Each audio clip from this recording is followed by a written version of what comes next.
Mr. President of the European Commission, dear guests, colleagues, I believe that future success of the EU is based on the following: more EU integration where it's truly needed, but less intervention when the matter can be handled at the national, regional or local level.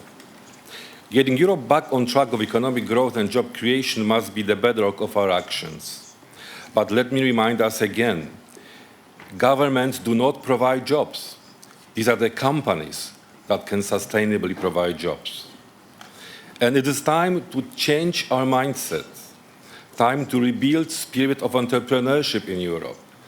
Europe must find a way to become less risk-averse, more innovative, more resilient, and more entrepreneurial. Ongoing fourth industrial revolution makes this goal even more urgent. Business must regain confidence in the EU and the governments in what they are doing to facilitate growth and competitiveness of our companies. We need freedom to operate for businesses, but that means providing predictable, transparent and stable pro-business environment. Employers welcome Commission commitment to better regulation agenda. This commitment must deliver concrete results in reducing red tape and simplifying legislation. But better regulation also means less regulation. The internal market is the core of the European integration and key driver for promoting growth. Instead of protectionism and fragmentation, we must get serious about abolishing the remaining obstacles that companies face in the internal market. The Commission should refrain itself from proposing any protectionist-like measures. In your State of the Union, Mr. President, you mentioned Europe is not social enough. Well, on this point, I cannot fully agree.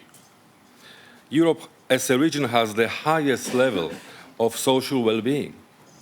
National social protection systems are highly developed.